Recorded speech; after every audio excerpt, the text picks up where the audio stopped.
Betting app promotions పై పోలీసులు గట్టి నిఘా ఉంచుతున్నారు. డబ్బు కోసం వీటిని ప్రమోట్ చేస్తున్న సోషల్ మీడియా ఇన్ఫ్లుయెన్సర్లపై పోలీసులు వరుసగా కేసులు నమోదు చేస్తున్నారు. ముఖ్యంగా సీనియర్ ఐపీఎస్ ఆఫీసర్ ఆర్టీసీ ఎండి సజ్జనార్ ఈ బెట్టింగ్ యాప్స్ ప్రమోషన్స్ విషయాన్ని సీరియస్గా తీసుకున్నారు.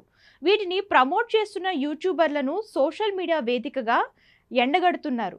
ఈ క్రమంలో ఇప్పటికే ప్రముఖ తెలుగు ఫేమస్ యూట్యూబర్లు బయ్యా సన్నీ యాదవ్, హర్ష సాయి తదితరులపై కేసులు నమోదు చేశారు హైదరాబాద్ పోలీసులు.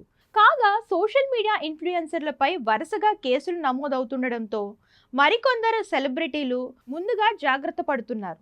తమ పేజీలను డిలీట్ చేస్తున్నారు. అలాగే సురేఖ వాణి, సుప్రీత, రీతు చౌదరి లాంటి సినీ ప్రముఖులు కూడా తమ తప్పులు తెలుసుకొని క్షమాపణలు చెబుతూ వీడియోలు రిలీజ్ చేస్తున్నారు. కాగా ఈ ఆన్లైన్ బెట్టింగ్ యాప్స్ ప్రమోషన్స్లో బిగ్ బాస్ టైటిల్ విన్నర్ రైతు బిడ్డ పల్లవి ప్రశాంత్ కూడా ఉన్నట్లు తెలుస్తుంది. గతంలో పల్లవి ప్రశాంత్ ఒక క్రికెట్ ప్రిడిక్షన్స్ యాప్ని బాగా ప్రమోట్ చేస్తూ వీడియోలు కూడా చేసినట్లు తెలుస్తుంది.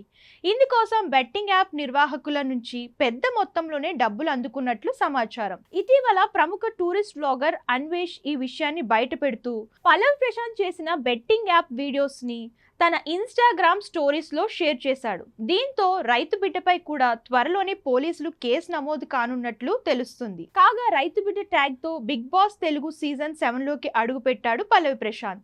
తన ఫ్యాన్ ఫాలోయింగ్తో ఏకంగా బిగ్ బాస్ టైటిల్ను కూడా సొంతం చేసుకున్నాడు. ప్రస్తుతం పల్లవి ప్రశాంత్కు సోషల్ మీడియాలో సుమారు 20 లక్షలకు పైగా ఫాలోవర్లు ఉన్నారు.